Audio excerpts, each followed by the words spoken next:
All right. What's up, folks? Damien here. I am on the actual last leg of my return to Portland. For good this time. At least for now. Long now. Landing, as it were. Finally landing.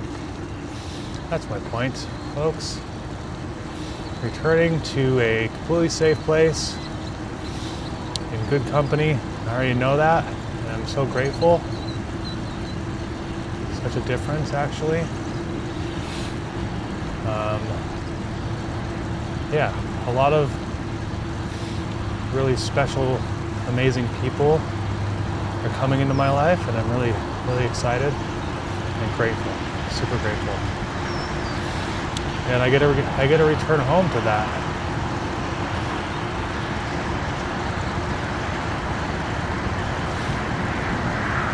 Very important. You may or may not even notice, but I am recording in mono today because the magnet broke off of my chest mount. Not the mic, luckily, but just the magnet. And I'm just not going to be bothered to put it on. So you have mono. This is mono, folks. Can you tell the difference when I record in stereo versus mono?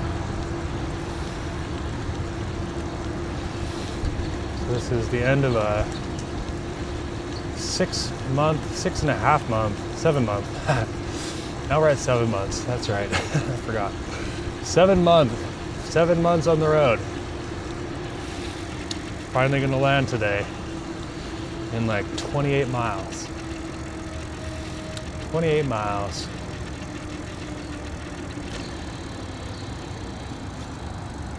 Not digging the lack of shoulders, but it is what it is. I just want to record this. I kind of want to just process my last little bit of this. The last space I have. My SSD, my micro SD card, my SSD, all of that is, I have less than an hour probably. So, the battery might not even last that long, and I'm just not gonna worry about it. This video is the last day, and it should be out of like loud ass highway traffic very, very shortly.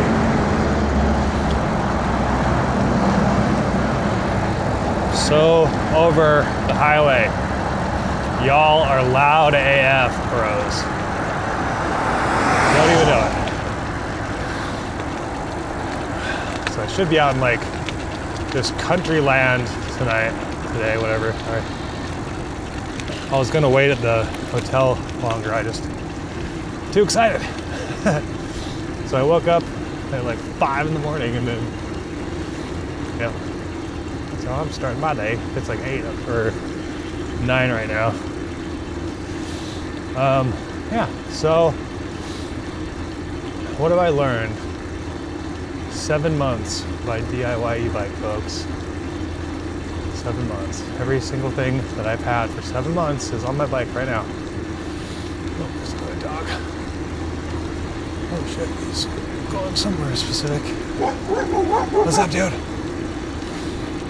Speaking of, oh my god.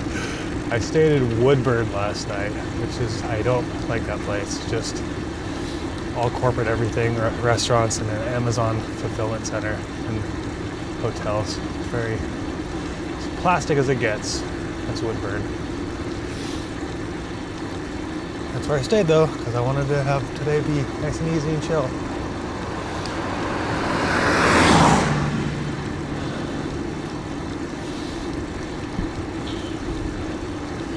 Yeah, I think that long distance, now I'm living proof but like super, super long distance means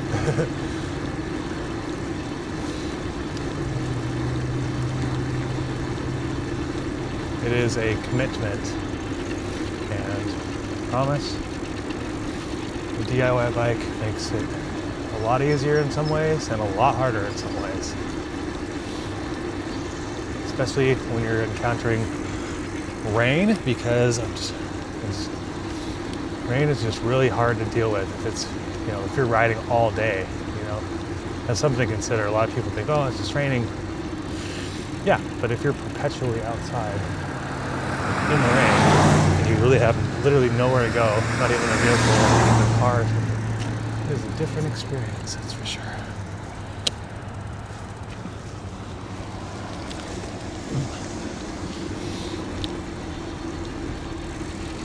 Way different experience.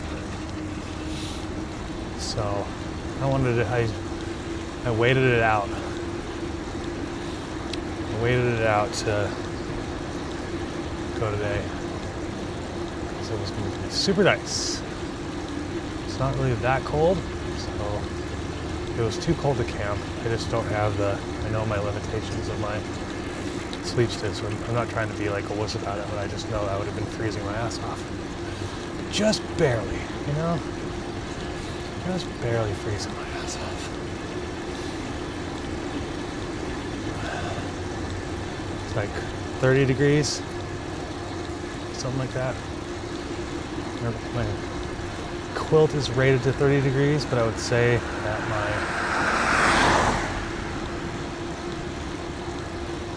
it gets frosty. A lot of moisture in the air right now.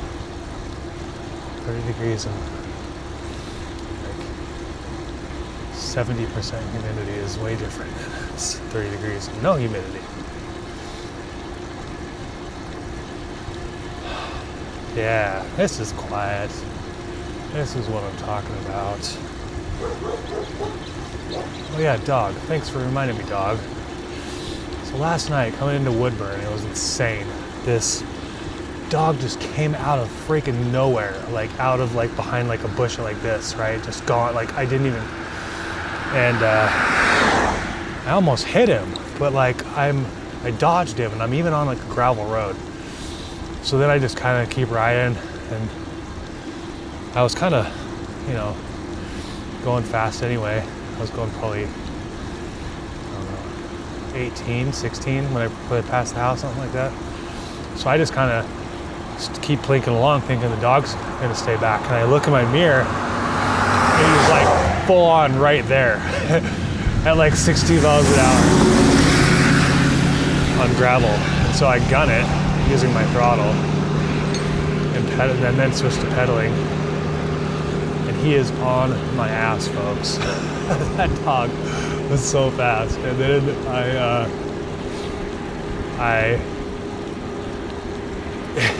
he followed me for like a mile around like these 3 corners, and because I was on gravel, I needed to slow down because it's gravel, right? Like loose gravel. So the dog would full on like gain on me in the turns, and then I'd like gain distance back on the straights. It was that long. It felt like, I feel bad because I hope the dog like knows how to get back, because that felt like a long ass time. Yeah, not really stoked on this road, to be quite honest. I don't know why it's taking me down this road, but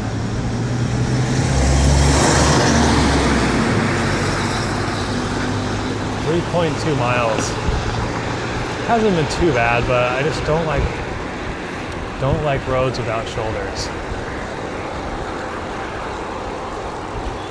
That's all. Mainly because I want to be courteous. I'd rather just not have to worry about people and people not have to worry about me. That's all.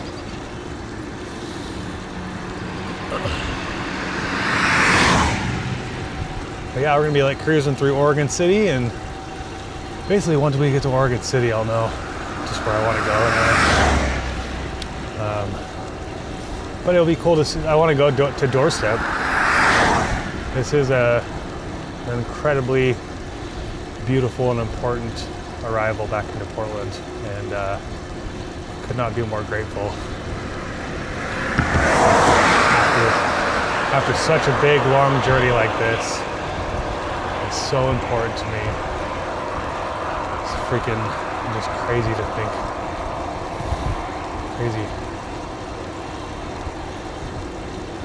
The universe is crazy, folks. What do I say about that?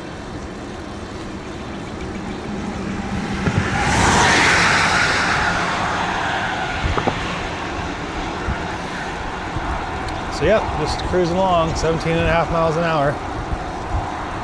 Using about 280. Just kind of fast moseying, basically.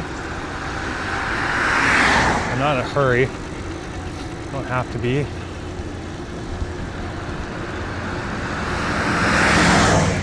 I was gonna get Go Juice today, but I realized I've been over caffeinated and oversugared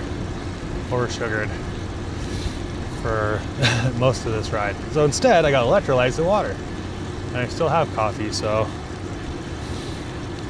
I've been up since 5. I've had 2 small cups of coffee so far. So gotta let that ride out a little bit. Coconut waters last night. I want to show up and just being comfortable, doing it right, feeling it out.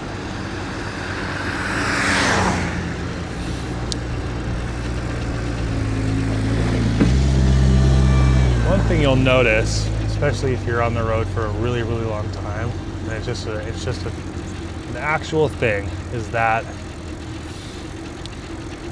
there's plenty of people that know what you're doing. They know you're bike touring. It doesn't matter if it's an e-bike or a regular bike. It's just kind of like they know what you're doing, and you get the nod and the wave and the smile and all the things, and you get the opportunity to do all those things back, which is nice. Then you have the haters, of course, which home skillet behind us might actually be an example of this. We'll see. Give them the benefit of the doubt. Oh, no, they turned. Okay, so. Intention unknown of that person. Almost met, but not quite. And try and pick up truck. But anyway, especially around towns or cities, riding through, there are a lot of people that just treat you like a homeless person.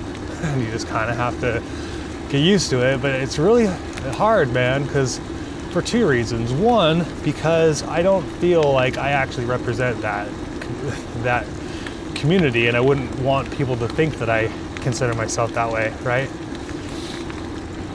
Because that's a different type of transient and hardship and way of being, right? I haven't had that experience, and I wouldn't want to take on that identity, right? Because I don't think it's technically true for me, just in way of being and status or place in your life, or just whatever that ends up being for other people. I am on an adventure. I'm on an e-bike, I don't know, tour, bike packing trip, some train rides thrown in there. Super pit stop in a completely different town just because I had to. I don't know. I did, But now, getting back to Portland feels so right. Unbelievable, folks. So I definitely wanted to share these last little. This is the last I can record, and I'm even gonna do a quick edit. And I'll just post this. Post this ASAP, folks. Share the end with you, might as well. It's been so long, it would be lame to make you guys wait and me have to wait for a billion years until I get all the videos out, Just know I'm almost there. Almost there. It's a beautiful country road next to an orchard and some farm fields, and hardly any traffic, little tiny shoulder. I'm gonna take it. And then you just kind of wait for the flow. And this guy's turning left. He's gonna wait for me just because probably would. So here we go. Intersection accomplished with traffic. Yeah, man, I am over the traffic, folks. I'm over being next to busy ass roads. That is for sure. I'm also over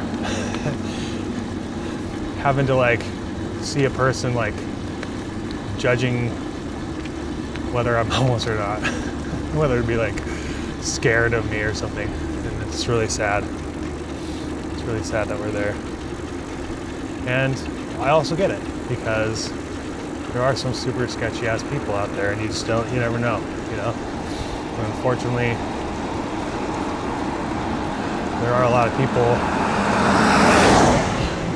that are homeless that travel by bike in towns and cities especially, right? With like stuff on their bike, because that's how you do it.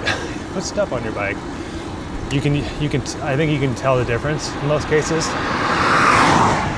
There is a distinct difference, obviously. I don't think many homeless people would be riding a super crazy bells and whistles DIY e-bike that they've ridden for, 10,000 miles on this bike or something. 40,000 in total. It's been a long ways. So bye. Freaking nuts, man. Had a flat yesterday, which was a big ass piece of steel. I think it was like a welding rod, part of a welding rod actually, like an old one, super old. It was like, it'd been there for a while. I just picked it up, Happens. But it made like a whole bunch of holes, and then I tried patching it, but it was so hard to get two patches where they needed it to be, to cover everything. And so it just didn't work, didn't hold there. So I said, book it. And I put in my last tube, spare tube. I trust it. We got this.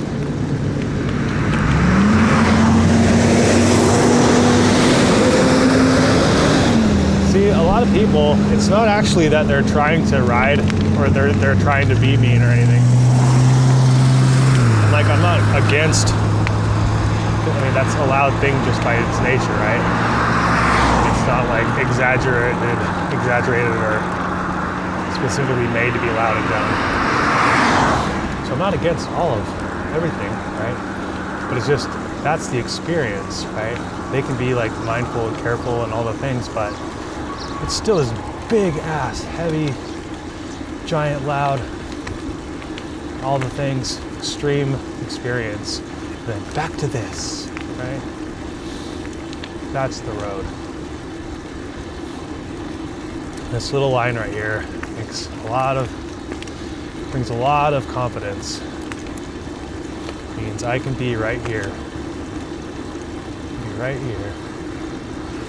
If I have to, I can be right here, But now I have to be a lot more careful, and I have to look in my mirror, and I'm thinking about people having to pass me, and if there's a corner coming up, or if there's a car coming by, or are they gonna be an asshole and try to like scare me, or not see me and hit me, you know what I mean?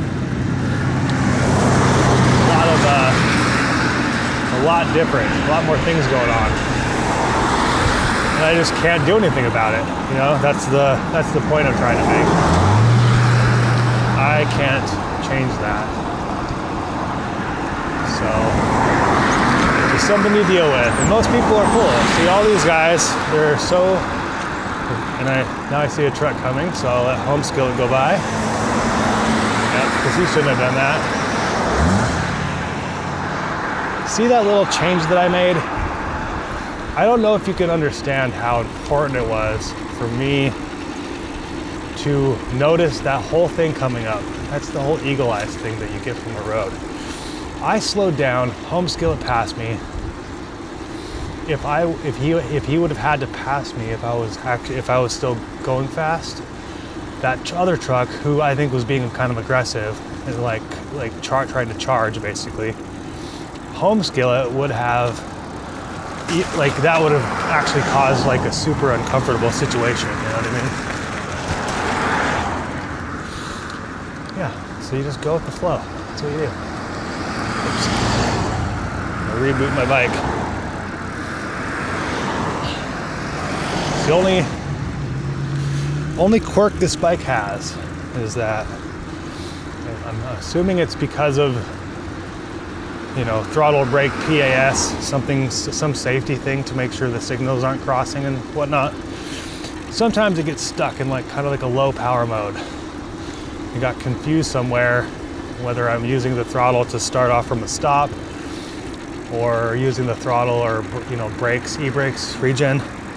It's, you know, a lot going on. So sometimes I got to reboot it, and it's no big deal. Just turn it off and back on again. It literally solves every problem my bike has. Turn it off and back on again. I just do it while I'm riding. Don't even stop. It's that easy. Oh, but I want to spend $15,000 for an e-bike that can only go 20 miles an hour, and I have to do all these dumb, quirky things to get around their limitations and the limits that are placed there because they have to sell it that way because of the laws. Whereas you can and have been able to for a really long time. You can just build your own, and it is actually way easier than it ever has been. Grin Technologies, folks. Don't hub motor, Grin Technologies. Get the all axle, get a phase runner, get a cycle analyst, or if you want to use the newer displays, then you can, but this is going to do more. This is also a computer, it's not just a display, so you do have access to more things, which is cool. But the display, is it dated? Yeah, it is. But I like that, so there. That's how I feel about it. It does everything I want it to, and it looks cool to me. It's his first ever device that he made. What kind of helped him build his shop. So I've always used Grin stuff. I love them. Justin, you're amazing. I consider you the modern age Nikola Tesla of the e-bike world. You're a true engineer, true inspiration. And I've always believed in the same things you do. You do so much hard work for everybody, and I really appreciate it. Got me 7 months, and all my other tours that I've gone on using your stuff. So, GG's, much gratitude. Let's keep it rolling, shall we? Yep, call it a day. DIY e-bike, turn basically any bike into an e-bike. So you're actually using a real bike. Shops won't be so scared. And it'll actually function like a real bike. Give you all the performance features, and get yourself a torque sensor from, I use e-rider, but the all axle itself has a built-in torque sensor, which I've been wanting to use. I just can't with this frame, unfortunately. It's the only reason. I had it laced and everything. I was ready to go on the bike. And I just realized I can't. However, I did find somebody that has Surly Ogre. That is the newest one. And because it has boost spacing, the space itself, the spacers, make it so that the wire can come down. So that dude that I found online, and thank you if you're watching this, I don't know, it would be. But you told me that it is possible. I can still use this exact same bike if I want to. It just I have to sell this one and then buy a new one. But There's a lot of bikes that I've considered.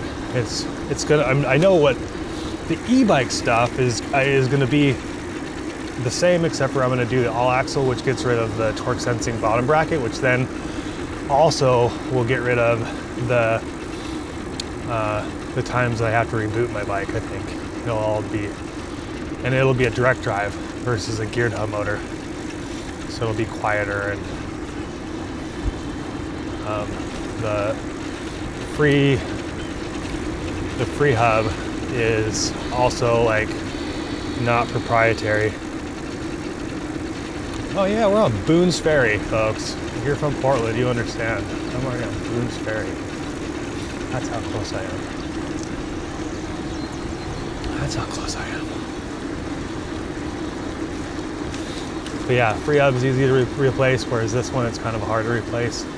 When I said a lifespan of this motor, I should have also mentioned you could just replace the gears, which is fine. And I opened mine up after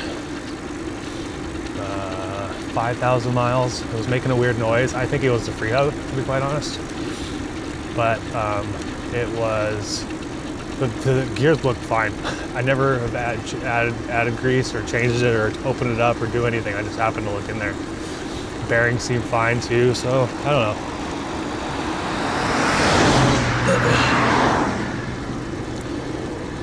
I just went with a brand new one because I wanted the better torque for hill climbing, and I'm glad I did it too. There's a lot of times where I think the other motor would have struggled because it was the fast winding, whereas this is the standard winding.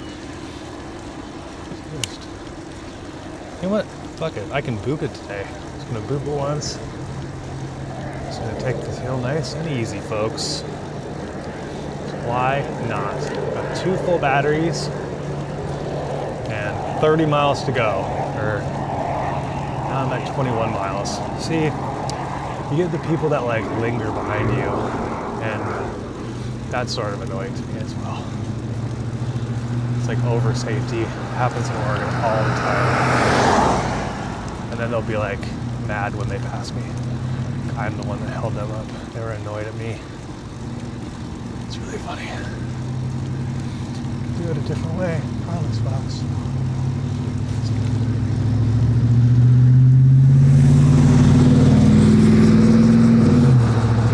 No, there goes the bad. It's fine. Accept.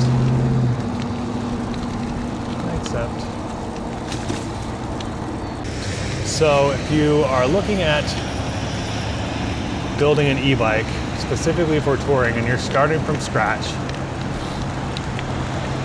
do the exact same thing I did with my bike, but put a Grin all-axle direct drive hub motor on there, and that would get rid of the torque sensing bottom bracket, and also probably get rid of the little glitch that happens, in my opinion, because it has a built-in torque sensor. You can order it with Shimano compatibility or SRAM, whatever you want, and then just choose your batteries you choose. Like, you don't have to get them from Grin. I use EM3EV, for example.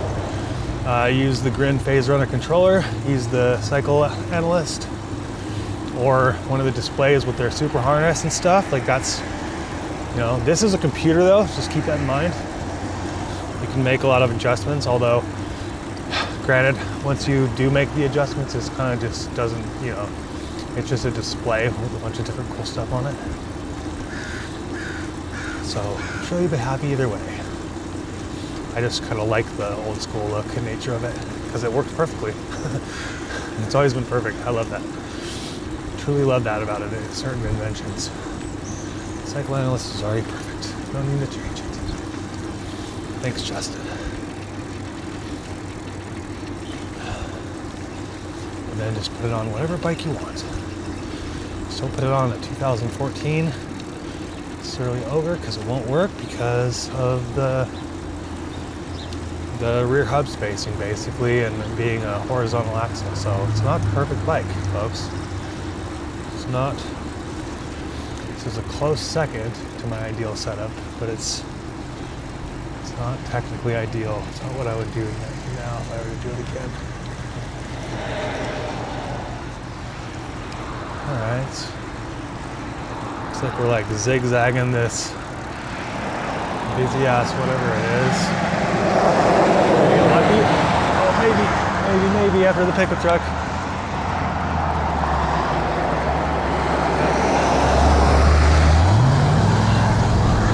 Wasn't too bad. I'll take it. Yeah. I would like a direct drive motor, and I would still want regen. Regen is so important, folks. Like, I know everybody's like, mid-drive, blah, blah, blah, blah. I know. It's fine. Plus, hub motors have always been perfect. They're the originals, you know? You can still buy a $160 eBay kit, right? The wheel and everything. It's gonna, like, yeah, are like lots, like certain aspects of it trash? Yes, of course, but it's $165 or $200 or whatever it ends up being, right? It's still a freaking e-bike, besides a $60 bike that you can find in somebody's garage, which I still think is the perfect design. Just my Trek 820, $400 bike, brand new. Through a Crystalite 3540R rear hub motor, still, and I could buy from EM3V. I had a 30 amp hour big triangle battery, and it wasn't even that heavy compared to two of these. It was much lighter. Plus, I could charge just the one big battery. But all that being said, I still prefer having two batteries because it's almost a peace of mind thing. You know you have a full battery, and you kind of just ride by the battery than you do by the distance. You know, some days I like to basically just kind of assume I'm going to get 35 to 45 miles on each battery. So that's a range of 70 to 90 miles is probably realistic, and that's just because I might be listening to some music and I'll go, 20 miles an hour rather than 14 and a half miles an hour, and that's going to make a big dent. Just saying.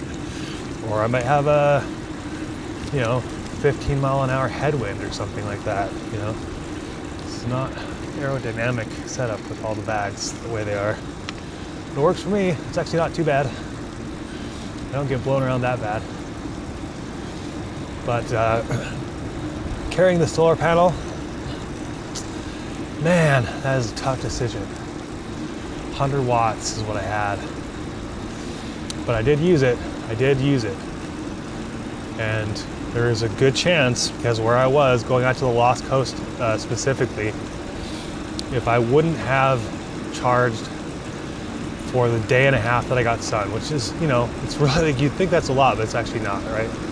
It's only 100 watts. I was getting maybe like, 75, 80 watts at most usually. Since it was late in the season and the sun doesn't go straight up high, and I just wasn't being bothered with, it's not that convenient, that's what I'm saying. It's really, truly just for emergencies. And so I guess, but is it worth the, like 5 or 6 pounds? Is it worth carrying an extra 5 or 6 pounds? Because honestly, like I feel like, because this bike is like a super sturdy steel frame, right? It is the like top of the line Surly. Most people don't even know the name. They don't even know that it is, like, in terms of all of the bikes that Surly sells, besides like cargo bikes, it's the top of the line, right?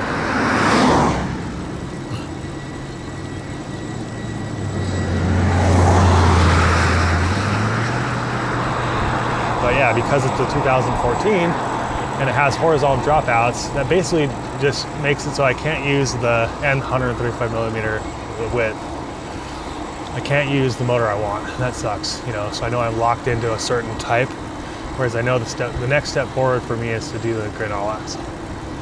So I just don't know what bike I want to do that with yet. But it's cool that I know that I can do it with a 2026 frame, Surly Ogre frame, and then just have a new motor, get a new motor and have it lace, right? Because I've seen proof of it. Proof of concept. Once you see it once, you know it's possible. That's easy. That was one of the things that I learned on the Lost Coast. Or not the Lost Coast, sorry. The one thing I learned on my particular way of crossing the Big Sur highway closure, Highway 1 closure. It's open again, but it'll probably be closed again because there's lots of rock slides all the time. But when I went down there, I had to go around, and the one way to go around is to go through King City, which is way around. It's like 200 miles, and you're in highway and city and things like that. The way I went was on a basically only passable by bike and certain bikes situation. It was 40 miles, so hikers would probably, it would still be a 2 to 3 to 4 day trip to do what I did in one day, right? Plus there's like rock slides and down trees, and it's nutty. Indians Road. Indians Road, that's what I'm talking about. It's like an old Native American like trade route, basically. But it is long since been used. But the reason why I'm mentioning that is because once you see it done once, you know you can. I saw tire tracks in front of me, and they didn't double back.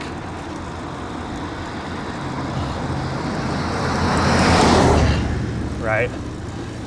And it looked like there was a couple I thought they were the guys that I met in Big Sur, but they actually weren't because I talked to them through their YouTube channel. They went the King City way because they were with a couple people that didn't have like gravel, intense gravel capable bikes, which is fine, right? But they did, and I think, I'm sure it was partly like they were on it's like two guys, Brian and Seb on YouTube. I'll put that up there. They're on a really long adventure, folks. That's also an example of super long bike touring.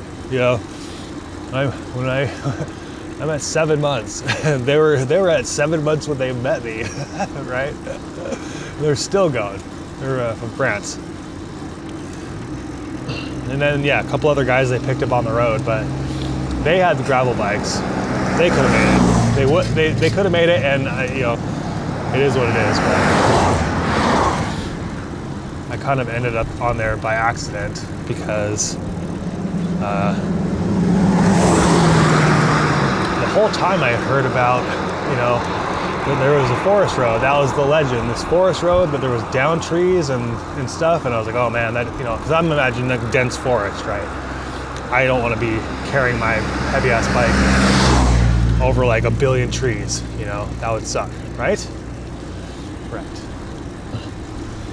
And so there was the legend. I had heard it from people talking about it, people asking about it. Nobody had done it, but everybody had heard about it, right? Busting right, please be the shoulder. That would be super dope. Super dupes dope. That's what it would be.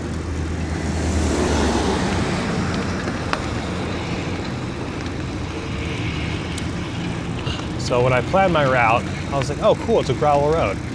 Did not consider that it was the forest road, because it's called Indians Road, or Maltimus Road or something. Yes. Oh, bike lane. Hell yeah, baby. Hell yes. We are back, folks. We are back.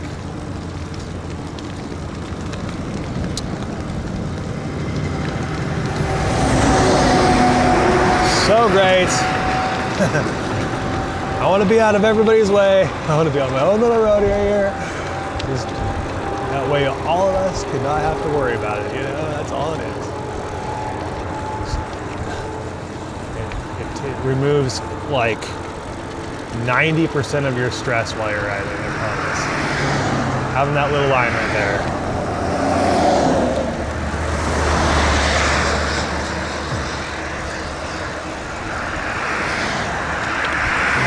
And actually having it be a bike lane. Like if there's a shoulder, the shoulders can change. Bike lanes are basically a standard thing, standard road size basically. Some are wider than others, but it's consistent. It means consistency. It means that you're welcome here. This is your lane, buddy. Why, thank you. Why, thank you, bike lane. And peeps that put bike lane here.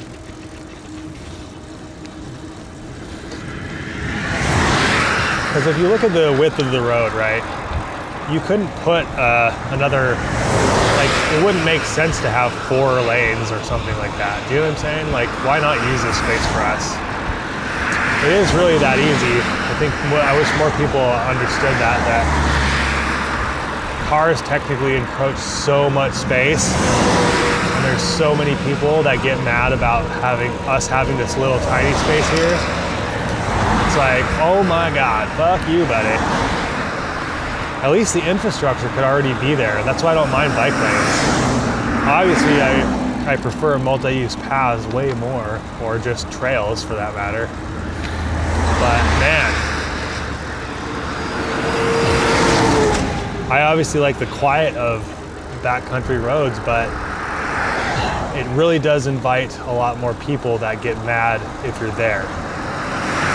Plus, sometimes they're windy, and there's big trucks and tourists and campers and RVs and all those big things, right? So when they're in tight spaces, that makes them nervous. And so adding a bike to the mix does make that a challenge for everybody, right? So I try to be mindful and set a good example and just do it like how I would normally do it anyway, which is just share the road and pay attention to everything around you. Be courteous. It's not an argument, I promise. I'm not in any war. I'm just not. Please stop attacking me. Thank you. Thank you very much.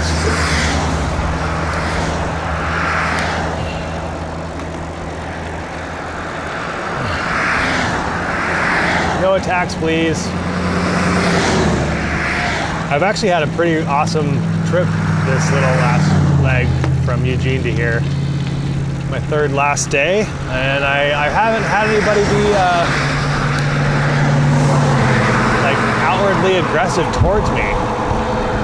It's pretty sweet. I've had plenty of people like trying to show off, I guess, like motorcycle and I don't know, little things, but like not aggressive, not in an aggressive way towards me. They're just having fun on their device too, right? That's okay. Like that stuff doesn't bother me either. It's when you're aggressive about it. That's what bothers me. Because it's just, I don't know. Just why present yourself? That's all I'm saying. Why do that? And I know it's fear-based, so I don't hate those people. A lot of people like engage and flip them off and do all the tantrum-y things that they're doing back, right? They're matching their energy, and I just don't do that. I just don't really acknowledge at all. Because they think they're special, but they're just another asshat that like has done that like 100 times so far on this trip, right? Which ain't, statistically speaking, is not bad. It's not bad. Just stop throwing tantrums. You don't understand how dangerous it feels.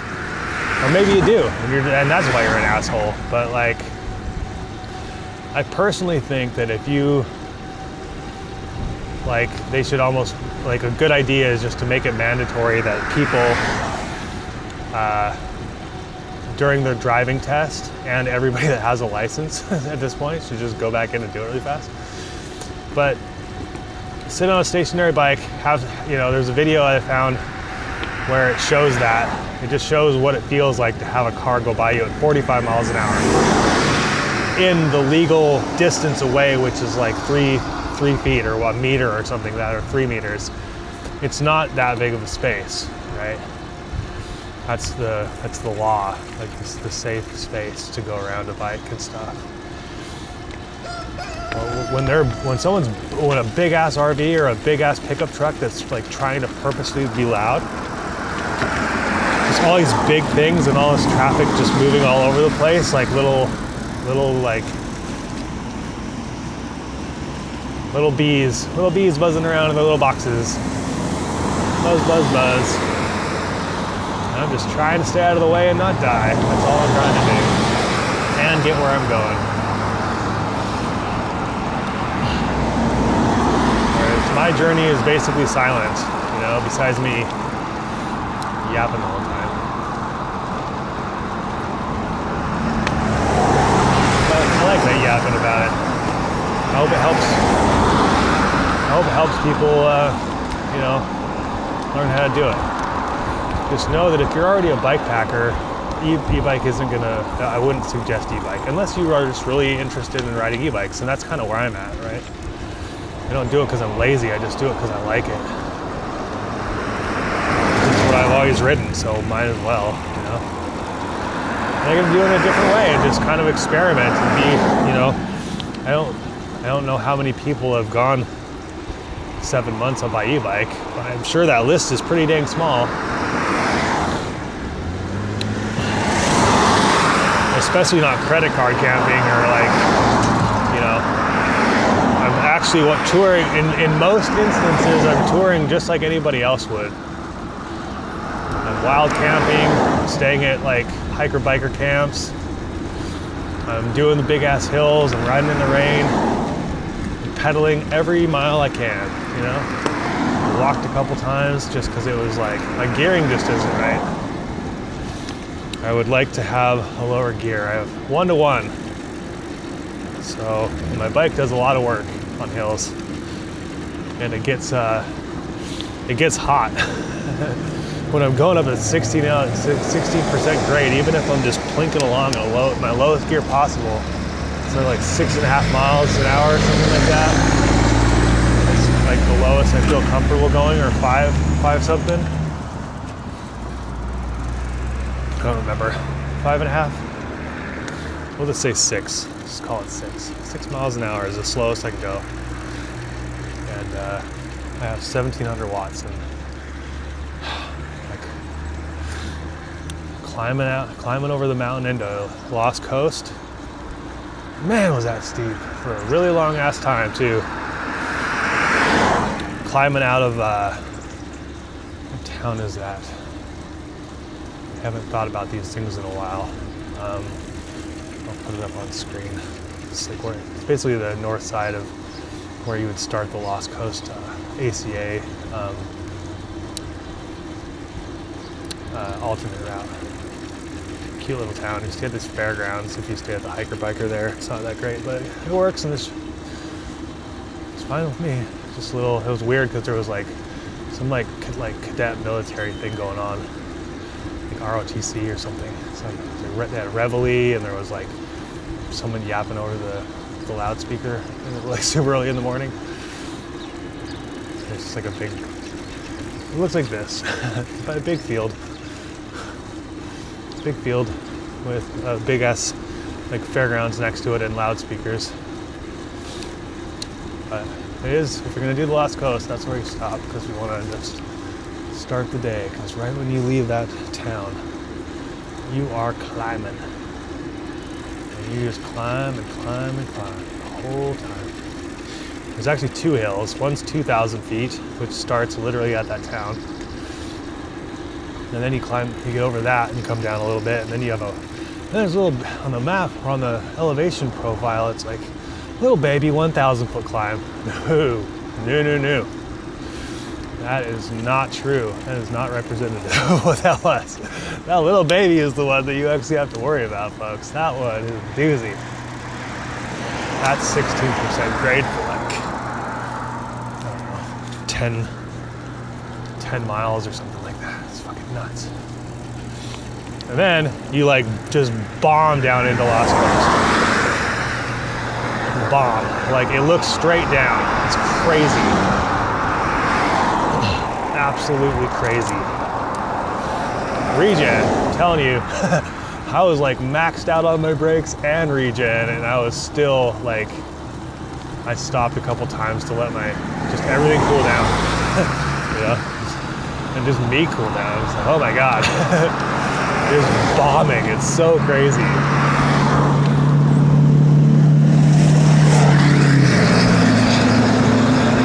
Lost Coast is like being out on another planet. It's so quiet and just, I don't know, it's a different world out there.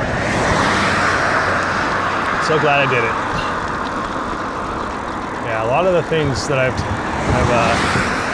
done have been very normal toury stuff. You know, I'm doing actual bike touring. Just happened to ride an Ebike. Has its benefits and its challenges. You know, one thing to have a limitation where you just know no matter what, I have to find power within a certain amount of time.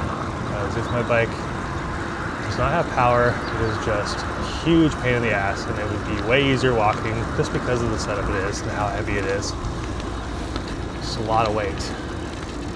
With power, it's freaking great.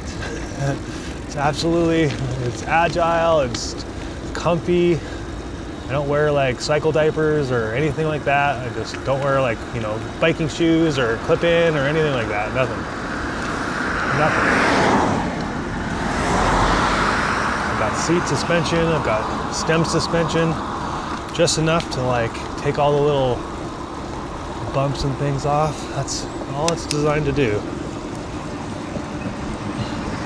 Great.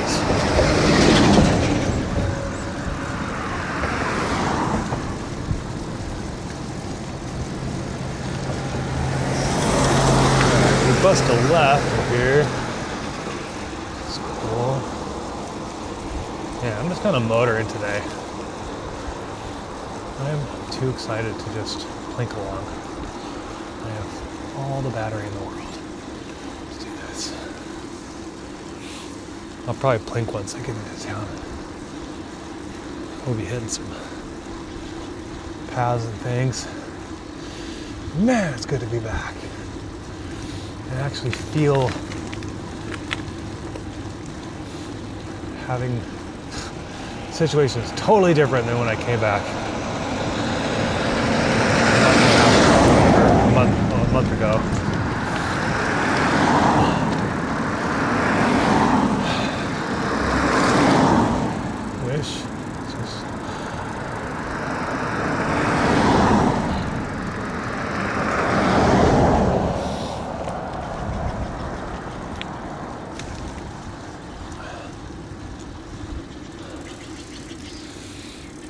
Person I almost moved in with,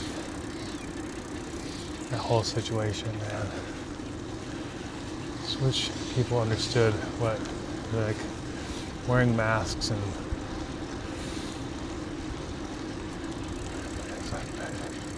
like fix your shit. Don't be a charade. Don't wear a mask.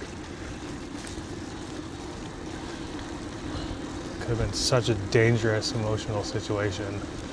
Exact opposite of what I was trying to find. Now I found it. I'm literally coming back and all of the things are aligned. And so I know I made the right decision despite what anybody else feels. And stop being me. That's all. Stop being me. Living in fear of everybody else is like normally because you have like things you got to work on, and I was trying to find a place to just decompress from my freaking 6 month at the time journey. You know, now it's 7 months. Let me land. Let me feel comfortable in the space, for crying out loud.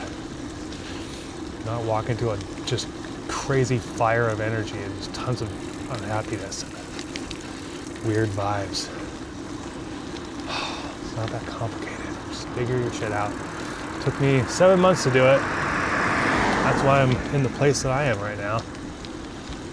I did the work. Do the work. Don't blame everybody else for your issues. Stop attacking people. Being like passive aggressive and or aggressive. Please and thank you.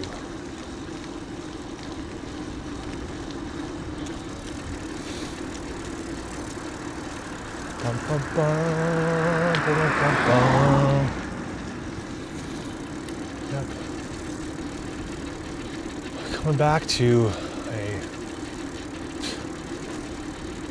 a super loving and accepting and positive vibes environment with amazing, awesome people that are just so welcoming and happy and grateful. And even another special person I'm super excited to meet in person on Sunday. Hello, good morning. See, so happy to be back. I love mornings. I love saying mornings to people back. That's what I love about Oregon. Yeah, I'm not going to talk about other special person. You know who you are. See how that goes on Sunday and so forth. But it's been very, very nice so far. Very excited. Very excited.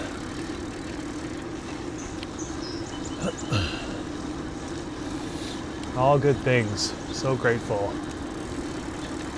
So grateful. All I needed was to just end up in Eugene for a month.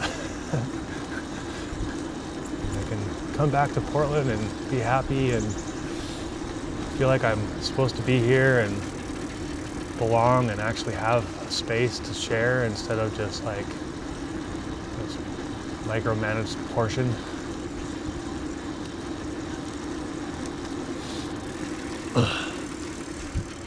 Don't want a home to be a business. I want to be a home to be a home, you know?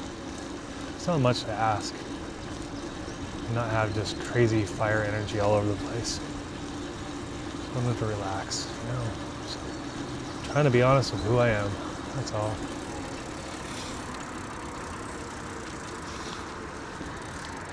Canby Bike Hub.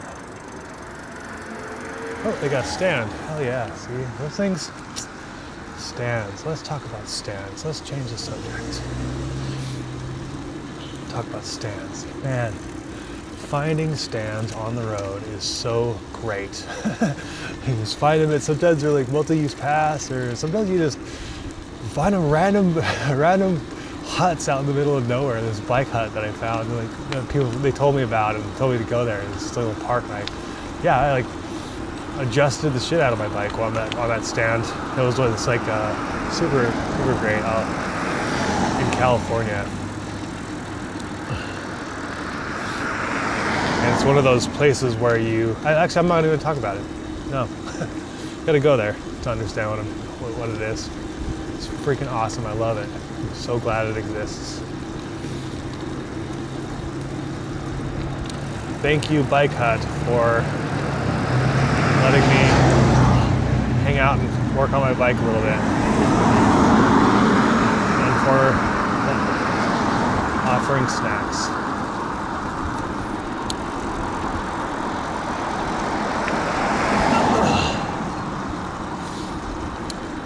Yeah, super great.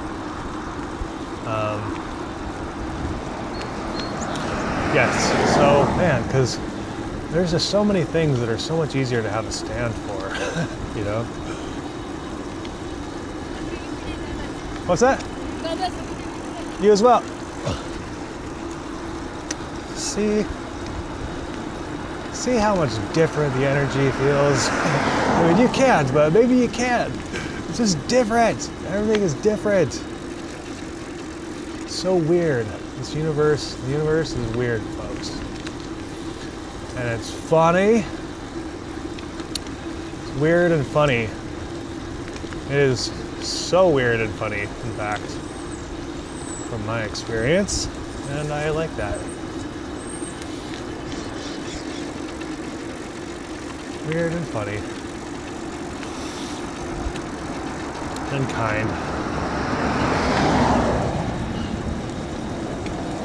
not fearful of the universe. I have no beef with the universe.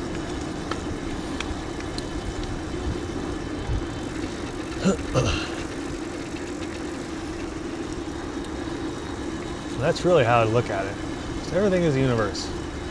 Have no beef with the universe, and everything will be fine. Wisdom from the road.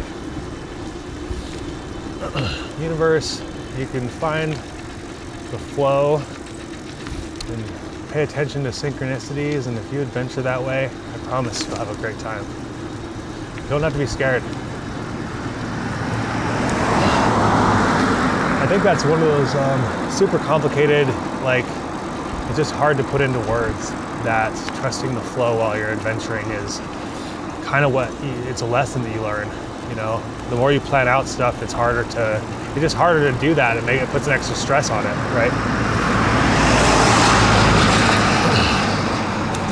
There's something to be said about just simplifying your life down to very little stress if you can, right? I know it's hard, but like, that's why, you know, you can travel with partners, because then you can split up that's one of the things I do enjoy traveling solo, but I also would love to travel with someone else, experience that like partnership. And I have with like, you know, my friend Chris, for example, right? We toured a couple times. So, but it's still not the same, because a couple, like, you're sharing things, like you only need one stove and you only need one tent and you only need, and like, you don't have to be romantic couples even in that case, but like, you know, that depends on your comfortability as friends, right? Like, are you gonna wanna be in the same tent the whole time? Are you gonna wanna be like, you know, sharing everything all the time to basically half the weight, you know? That's really what it comes down to. It just makes it way lighter, which makes it more easy for everybody. You can share the load. You can bring more stuff, you know? Like cooking, for example. Like, I use a freaking tiny little system because and that's very limiting, you know? Very limiting. I think if you cook, then it's good to bring, you know, a couple things like a skillet, or, you know, just having the ability to be able to cook all the things that you want, you know. You can still be light about it, but having the tools is important.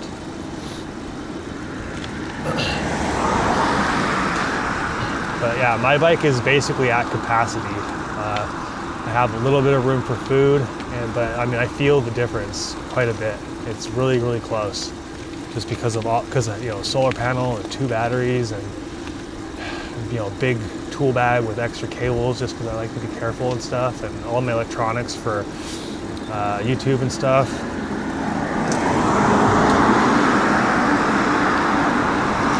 I'm at capacity, and still have this bike be fun and agile and not feel like it can be waggly sometimes, but that's one of the reasons why I really like my Trek 820, man.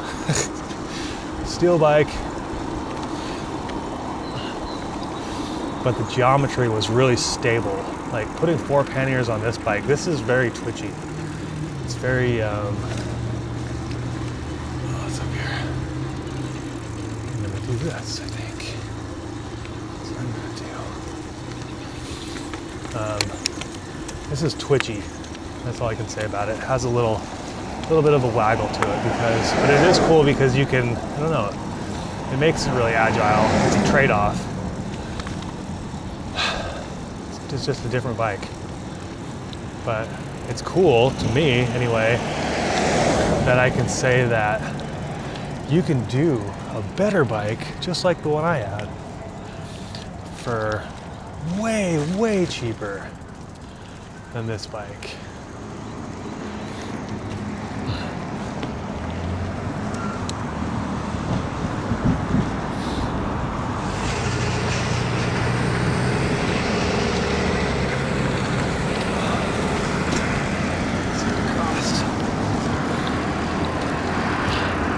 I still got a pretty awesome deal on this bike, but man, you can do it cheaper.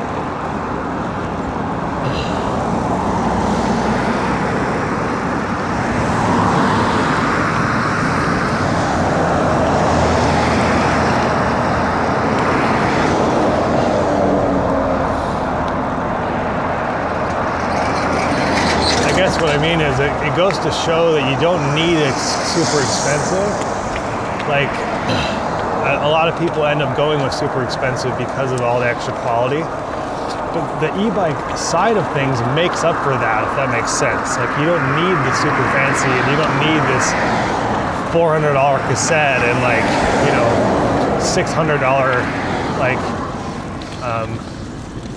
group set, or, you know, even more expensive. Do you know what I'm saying? Like, you can put that money into just the e-bike side of things. I made this bike purpose-built, that the e-bike part of it is actually really nice. And the bike parts are just super simple. Like, you know, I think it's like,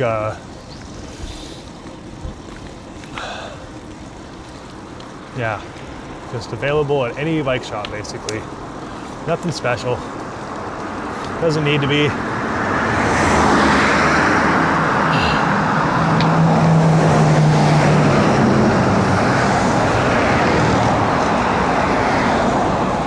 If you think about all the money that you save from building out this crazy expensive, like, top of the line bike, you could easily build an e-bike and just use super inexpensive, like honestly, I have so many thoughts. I wish there was a company out there that was just called, maybe I should just do that.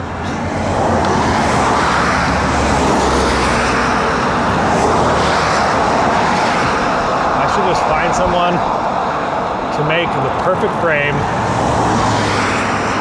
because that's the thing, right? This is 99W, by the way. It's just gonna be loud and blowy for a while. Like, you know, they say that there's no one perfect bike. Well, e-bike, yes there is. And this one's close, but the other, like, I know the combination now. I do know the combination to make one perfect bike, one perfect e-bike that does all the things that you want it to do. I know how to do that, and I will tell you how to do that in a whole video, and why. What my recommendations are, and I'll even do, like, tiers, like super cheap, middle tier, and like all the things you could want, and also still the way I would do it, which is, you know, it's not, doesn't mean expensive. If anything, it just means really well thought out quality, you know. People cheap out all the time. I wish people just understood that you do get what you pay for sometimes, and there is a threshold that you need to cross before going from, like, trash to something that's actually worth something, you know? It's like the Walmart version of something. It's not always about being cheap. I promise you that. You should invest in certain things.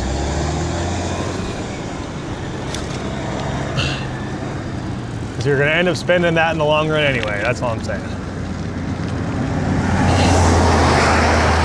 Buy the cheap, and then it's going to break.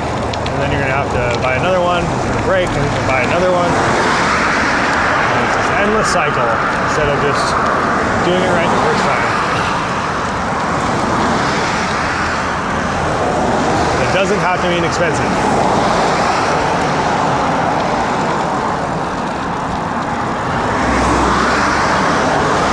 Yeah. Oh no, am I on the road? No, no. Okay. Bro, I hope I'm not supposed to be on that road over there. I don't think so. That would freaking suck. Get stuck on this stupid ass highway. I don't want to run over anything either. I'm trying to watch all the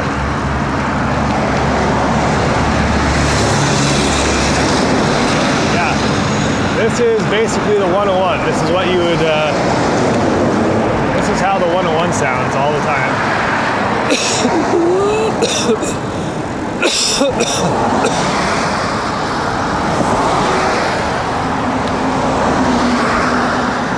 Yeah. So, oh man, there is like something in the air. It is just absolutely, yeah, this is like super sketchy. I don't like this at all. It's way too fast. And I just don't like being in these situations.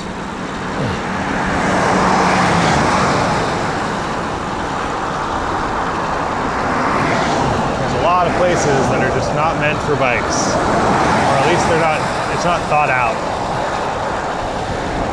And it just makes you feel unsafe because you're having to trust all these other people. Like, I trust myself, but you don't know.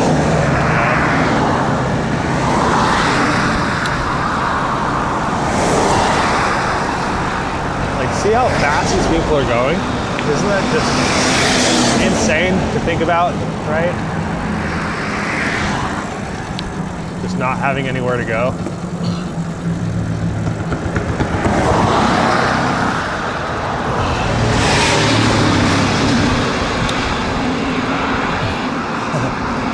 I'm gonna leave all this in too, and I want you to understand what I'm trying to say here, folks. Because now,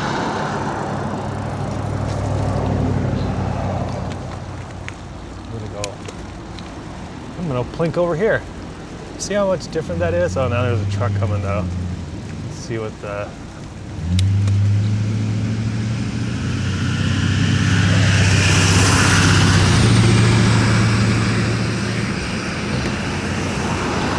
Yeah, that wasn't too bad. I do feel bad because of this turn right here, but there's nothing I can do about it. Yeah, this is a doozy. Not gonna lie.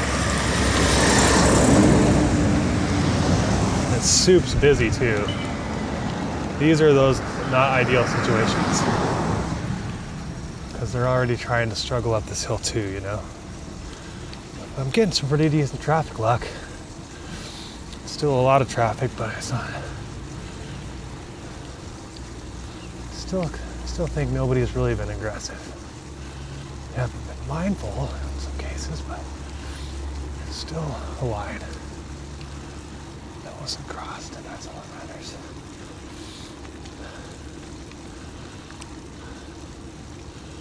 It's always fear-based. That's why I'm not like intimidated. Just wielding loud, heavy, dangerous objects.